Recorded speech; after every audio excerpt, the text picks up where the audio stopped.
বাহ বাহ বাহ বাহ, সব সভাসদগণ উপস্থিত হয়েছে, তাহলে শুভ কাজ তাড়াতাড়ি শুরু করা যেতে পারে। তাড়াতাড়ি শুরু করে দিন, শুভ কাজ আছে যত।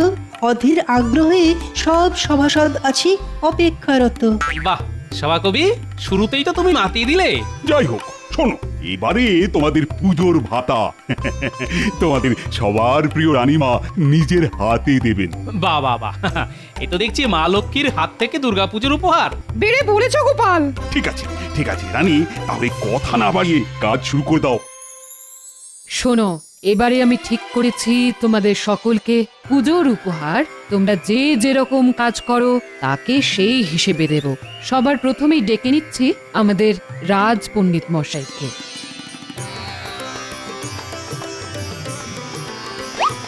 তুমি রাজ পণ্ডিত, সেই জন্যে তোমার জন্য এবছর এই 10টা মোহর আর একটা ধর্মগ্রন্থ উপহার দিলাম। ধন্যবাদ রানীমা, আমি এই গ্রন্থ অবশ্যই অধ্যয়ন করব। এরপরে আসবে রাজ জ্যোতিষী।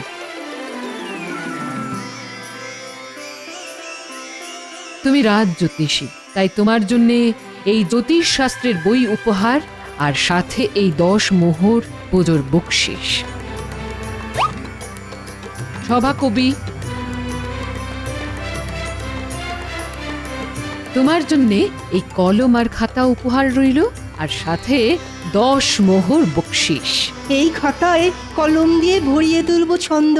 আমার জন্য পুজোর উপহারটা হয়নি মোটেই মন্দ। রাজবৈদ্য,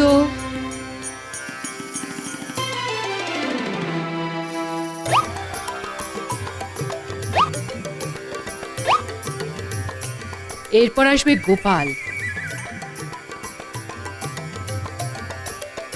গোপাল, তুমি আমাদের রাজসভার এক রত্ন, সবাইকে হাসি মজা আনন্দে মাতিয়ে রাখো, কিন্তু বাড়িতে তোমার গিন্নির সাথে অশান্তি লেগেই থাকে। তাই তোমার জন্য এই 10 মোহর পুজোর বকশিস আর তোমার গিন্নির জন্য এই শাড়ি উপহার রইল। তাহলে তোমার বাড়ির পরিবেশও হাসি খুশি থাকবে। ধন্যবাদ রানীমা, এই শাড়ি পেয়ে আমার গিন্নির রাগ গলে একেবারে জল হয়ে যাবে, তারপর ওই জলেই আমাকে ডুবে থাকতে হবে। গোপালের এই কথা থেকে প্রমাণিত হলো যে রাগ বরফের মতো কঠিন পদার্থ। রাগ কমে গেলে সেটা জলের মতো তরল পদার্থে রূপান্তরিত হয়। এরপর আসবে মন্ত্রী।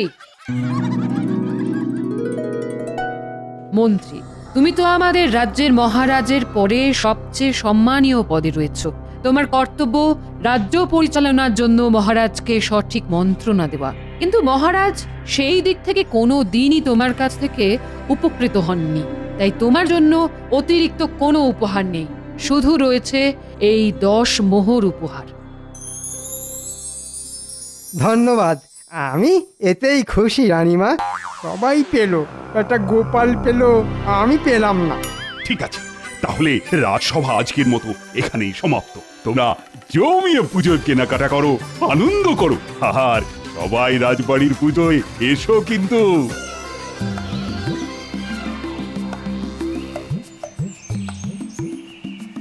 কি দিদি, তোমার পুজোয় শাড়ি কেনা হলো?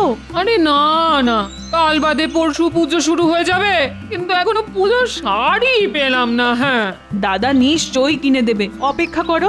দেখা যাক ভাই, কবে শাড়ি পাই। আজ আসি। হ্যাঁ,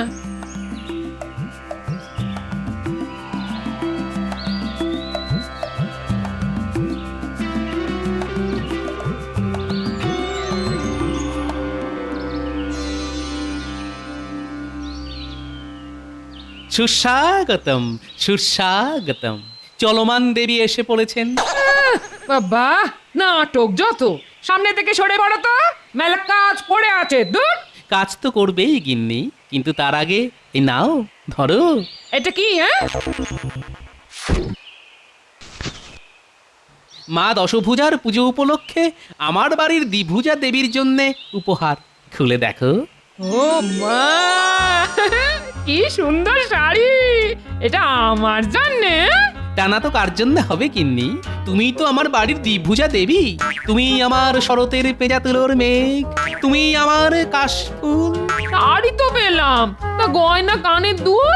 তাও এনেছে গিন্নি, করিনি কোনো ভুল। ও মা, কি সুন্দর কানের দুল গো, কি সুন্দর গয়না। উপচে পড়ছে আনন্দ, প্রাণেতে আর সয় না।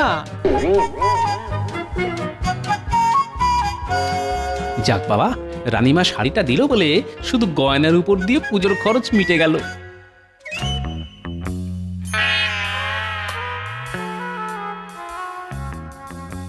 কি গো, সেই যে রাজসভা থেকে বাড়িতে এলে তখন থেকে ওরকম ঘুম মেরে বসে আছো কেন? চুপ করে বসে থাকবো না তো হাত পা ছড়িয়ে নৃত্য করবো নাকি? এই তোমার কি হয়েছে বলো তো? আজকে তো পুজোর ভাতটা দেওয়ার কথা ছিল না, তা সেসব কিছু পাওনি? ওই যা পাই 10টা মোহর পেয়েছি। বাহ, ভালো তো।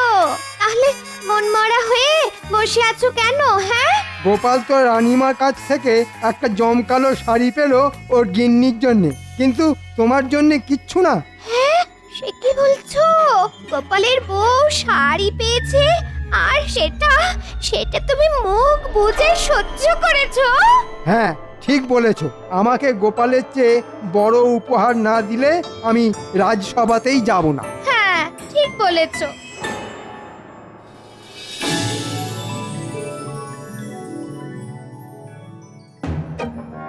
এ কি, রাজসভায় সবাই আছে, তবুও যেন কেউ নেই মনে হচ্ছে।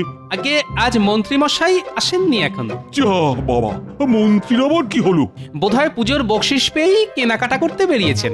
মন্ত্রী মশাইয়ের পুজোর আগে আবার হঠাৎ করে অসুখ বিসুখ হয়নি তো? তাহলে তো হয়েই গেল। আজকে তাহলে মন্ত্রী মশাইয়ের ছুটি।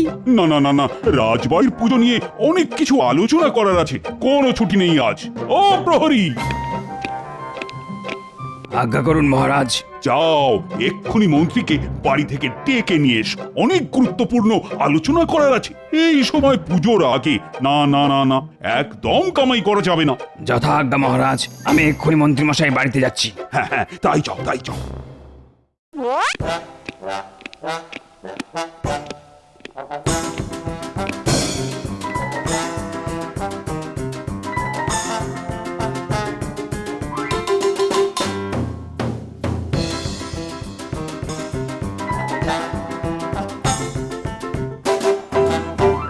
মন্ত্রী মশাই, ও মন্ত্রী মশাই, বাড়িতে আছেন? আমি প্রহরী, মহারাজ আমাকে পাঠালেন। কেন, কি হয়েছে? মহারাজ বললেন আপনাকে রাজসভায় আসতে, রাজসভায় গুরুত্বপূর্ণ আলোচনা করবে। আমি আর রাজসভায় যাব না, মহারাজকে গিয়ে বলে দাও। কেন মন্ত্রী মশাই? কারণ গোপালকে ওর গিন্নির পরার জন্যে রানীমা শাড়ি উপহার দিয়েছেন, কিন্তু আমার বেলা লবডঙ্কা, মানে শুধু ওই 10টা মোহর। তাহলে আপনি রাজসভায় যাবেন না? আমি হলাম মন্ত্রী, আমাকে যদি সকল সভাসদদের মধ্যে সবচেয়ে বড় উপহার না দেওয়া হয় তাহলে আমি রাজসভায় যাব না, এই আমার শেষ কথা।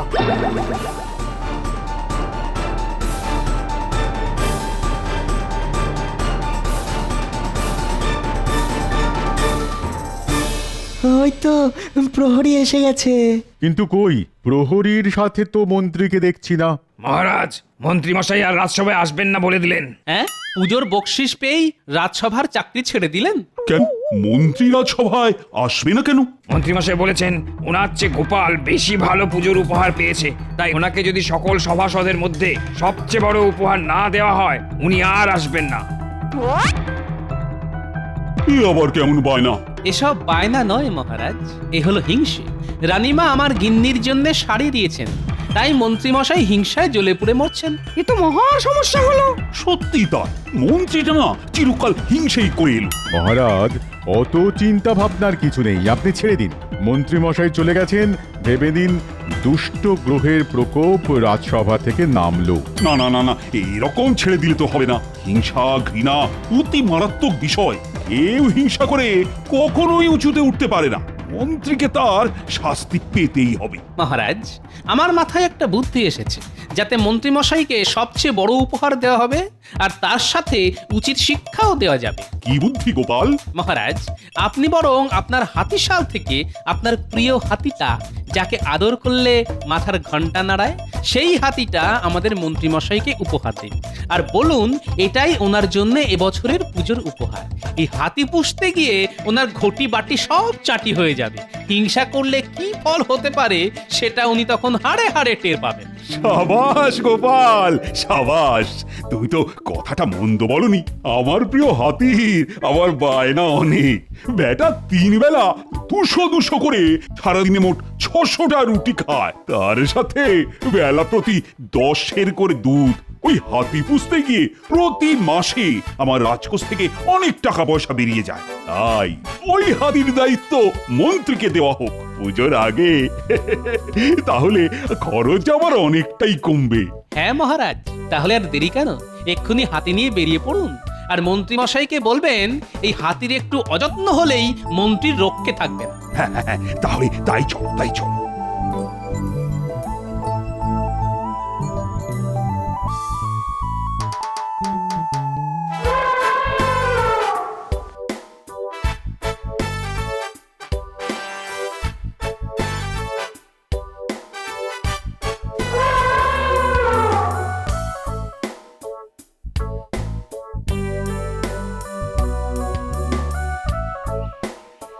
মন্ত্রী, ও মন্ত্রী, ও মন্ত্রী মশাই, মন্ত্রী মশাই, ও মন্ত্রী মশাই, দরজা খুলুন।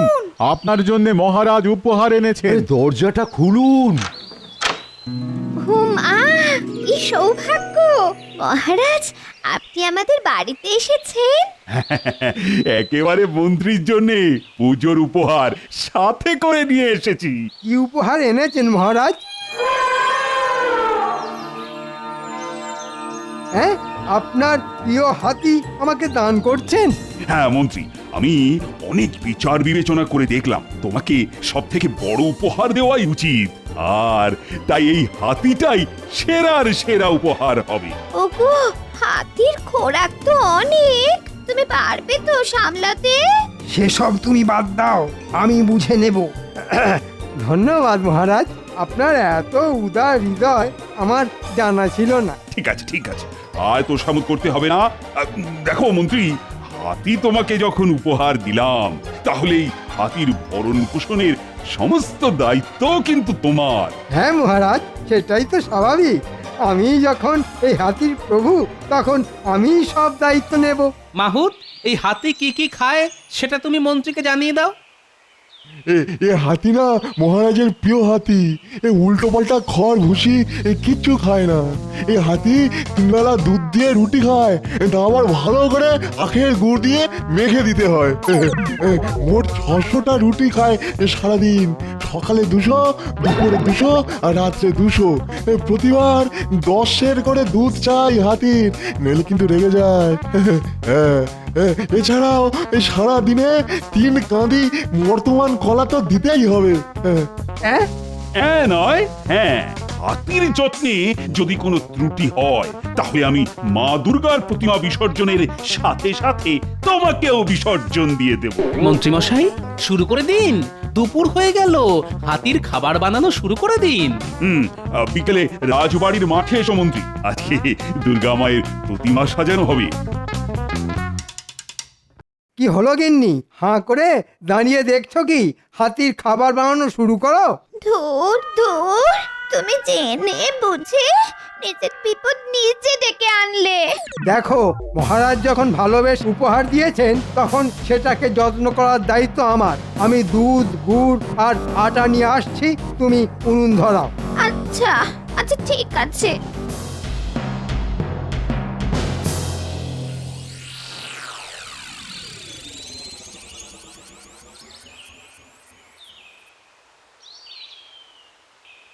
কই, মন্ত্রী তো এলো না।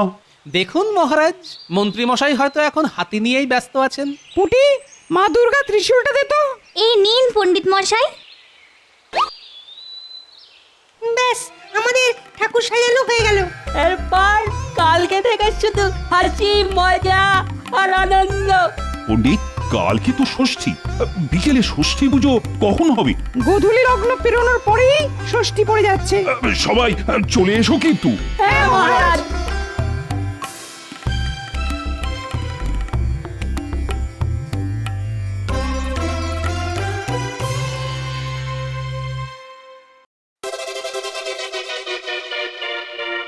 ও আহ ও রুটি বেলতে বেলতে আমার হাতের কবজি খিল সব খুলে গেল। মহারাজের আদেশ, আমি আটা মাখছি, তুমি রুটি বেলো। ধুর ধুর, আর ভালো লাগে না। ধুর।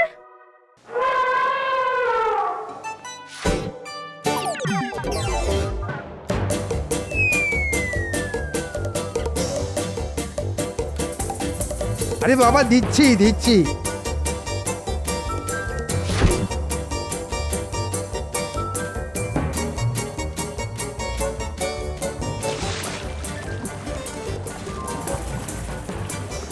কি মন্ত্রী মশাই, হাতি মাথার ঘন্টা বাজাচ্ছে, খাওয়া দাওয়া করছে? দূর দূর, হাতির খাবার কিনতে গিয়ে পুজোর বকশিস পাওয়ার সব মোহর শেষ হয়ে গেল। এদিকে আমার গলার ঘন্টাও বাজিয়ে দিল। তাতে কি মন্ত্রী মশাই, পুজোর সব থেকে বড় উপহার বলে কথা। আরে বাবা, দিচ্ছি দিচ্ছি। মন্ত্রী মশাই, আপনি আপনার অতিথি আপ্যায়ন চালিয়ে যান, আমি আসি।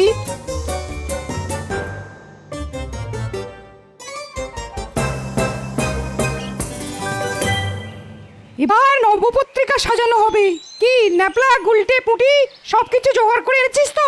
হ্যাঁ পণ্ডিত মশাই, আপনি যা যা বলেছেন সব এনেছি। কলা গাছ, ধানের শীষ, বেল গাছের ডাল, হলুদ গাছের ডাল, মানকচু, জয়ন্তী, অশোক, ডালিম, আপনি যা যা বলেছেন সব সব এনেছি।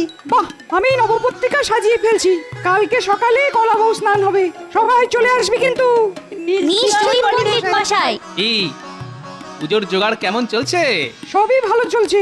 তোমার নাতি নাতনিরা খুব কাজ করছে। বাহ, এই তো চাই।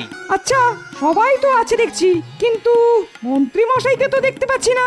মন্ত্রী মশাই এখন হাতির সেবা যত্ন করতে ব্যস্ত আছেন, সব থেকে বড় উপহার বলে কথা।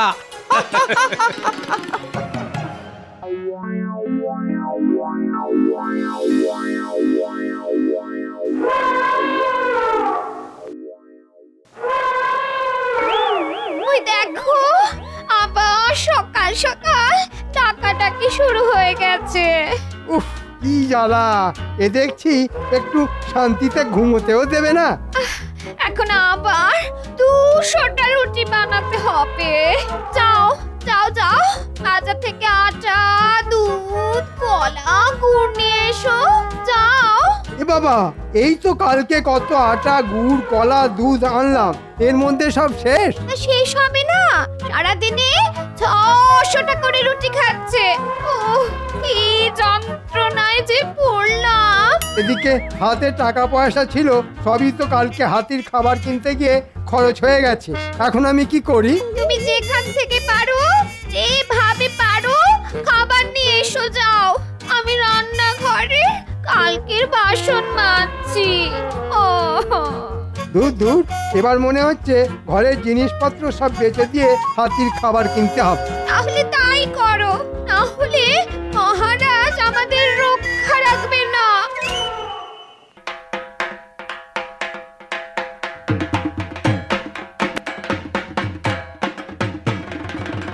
গোপাল, রাজবাড়ির পুজোয় কালকে থেকে সবাইকে দেখছি, কিন্তু মন্ত্রীকে এবারের পুজোয় দেখতেই পাচ্ছি না কেন? মন্ত্রী মশাই দুর্গাপুজোয় কিভাবে আসবে বলুন? তিনি তো এখন আপনার প্রিয় হাতির সেবা যত্নেই ব্যস্ত আছেন।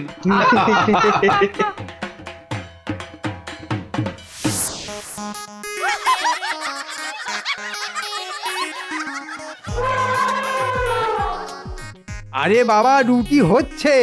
ও, আমি এবার মনে হচ্ছে পাগল হয়ে যাব। আমি আমি আর দিন রাত রুটি বেলতে পারবো না।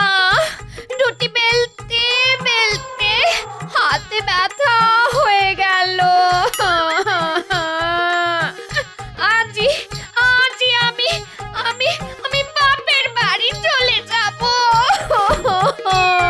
বাবা।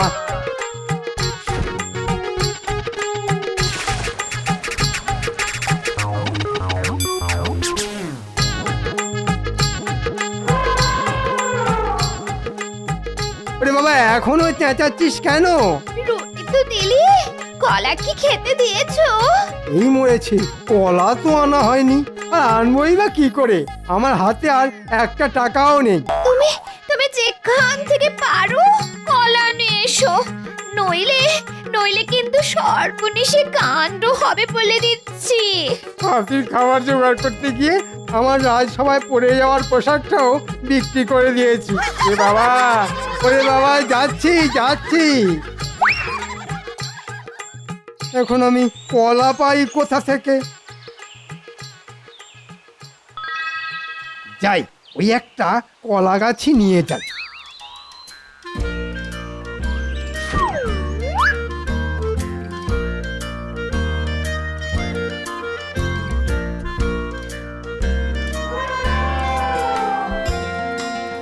নে বাবা হাতি, নে নে, কলা পাইনি, কলা গাছই খা। ওরে বাবা, মরে গেলাম রে। ওরে বাবা রে, বাঁচাও বাঁচাও, বাঁচাও বাঁচাও। মহারাজ মহারাজ, রক্ষা করুন রক্ষা করুন, মহারাজ রক্ষা করুন। এ কি মন্ত্রী মশাই, আপনার এরকম অবস্থা হলো কি করে? হাতির খাবার জোগাড় করতে করতে আমার সব শেষ হয়ে গেছে। নিজের পরিধানের বস্ত্র বিক্রি করে দিয়েছি। কেন মন্ত্রী, তুমি সব থেকে বড় উপহার নেবে না? না না মহারাজ, চাই না আমার এই উপহার। একে পুষতে গেলে আমি রাস্তার ভিখারি হয়ে যাব। এই জন্যই মন্ত্রী মশাই, কারো ওপর হিংসা করতে নেই। আমরা যে যতটুকু পাই ঠিক ততটুকু নিয়েই সন্তুষ্ট থাকা উচিত। রে থাম থাম, তোকে আজই হাতিশালে আবার পাঠিয়ে দেব। আর মন্ত্রী, তুমি যদি ফের গোপাল বা অন্য কারোর ওপর হিংসে করো, তাহলে কিন্তু তোমায় এই রাজ্য ছাড়া করব আমি। ভুল হয়ে গেছে মহারাজ, আপনি আমায় ক্ষমা করুন। ক্ষমা করার আমি কি? মা দুর্গার কাছে ক্ষমা চাও। হে মা দুর্গা, আপনি আমায় ক্ষমা করুন। এরকম ভুল আর কোনোদিন করব না, কারো ওপর হিংসে করব না। পুষ্পাঞ্জলির সময় হয়ে গেছে, সবাই হাতে ফুল বেলপাতা নিন। মন্ত্রী মশাই, আপনিও নিন।